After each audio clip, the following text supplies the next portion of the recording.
Muy buenas amigos, ¿cómo están? Bienvenidos a un nuevo video de electrónica.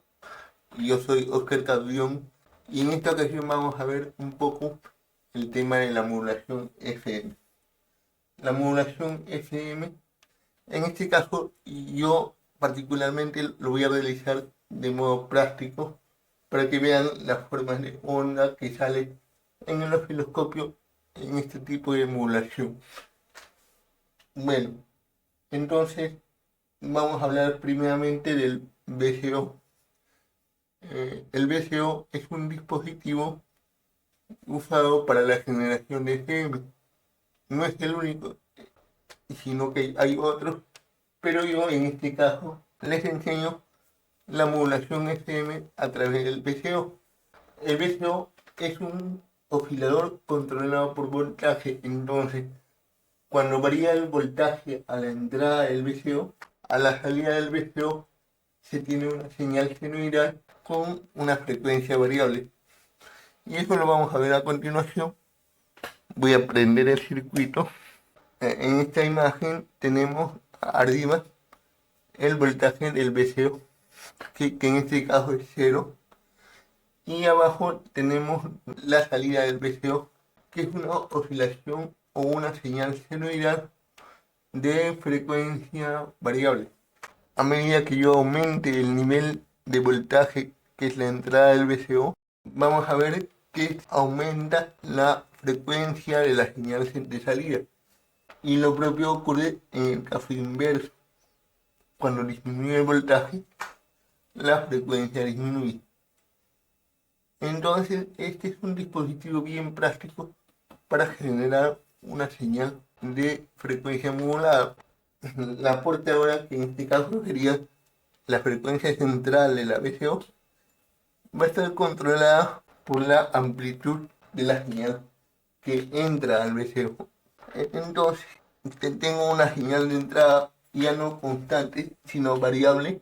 Lo que vamos a tener es una señal de frecuencia variable en el tiempo. Lo voy a pasar a mostrar a continuación.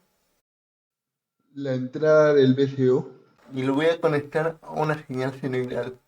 Entonces voy a hacer las sincronizaciones adecuadas y ahí está. Es lo que les decía. ¿Qué pasa cuando tengo una señal de amplitud variable a la salida del modulador o del VCO? El VCO es igual al modulador. A la salida del modulador FM tengo una señal de amplitud constante y de frecuencia variable. Ya lo voy a parar un momento. Acá vemos que para la máxima amplitud hay una frecuencia mayor y a medida que avanza desde la máxima amplitud hasta la mínima amplitud, la frecuencia es menor. Entonces, esa es la forma más práctica de generar una señal de frecuencia modulada por una onda senoidal. Ahora vamos a ver un poco cómo se comporta el espectro y el ancho de banda de la modulación FM cuando la entrada es un voltaje senoidal. Para eso nosotros primero desaparecemos esta señal, la FM, y le damos en matemáticas. Y acá tenemos el espectro de la señal FM. Yo tengo varios impulsos. Ahora, cada uno de estos impulsos es un coeficiente de Wiesel que nos indica el tamaño de los impulsos de las bandas laterales con un índice de modulación beta. El beta es el índice de modulación que indica la desviación de la frecuencia del oscilador controlado por voltaje. Entonces acá tenemos una señal FM con un beta determinado y si variamos la amplitud de esta señal senoidal, primero mínima, vamos a tener pocos coeficientes de Wiesel para una desviación de frecuencia pequeña y para un beta también pequeño.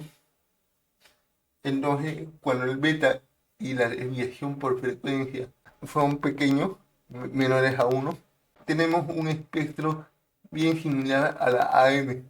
Esta señal de FM se conoce por eso, por el nombre de FM de Narrow Band o banda estrecha, porque se parece mucho a la modulación AM.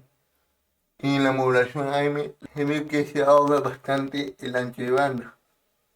Entonces, a medida que aumentamos la amplitud de la señal modulante, vemos que aparecen más bandas laterales, que serían los coeficientes de la serie de Bissell de orden superior.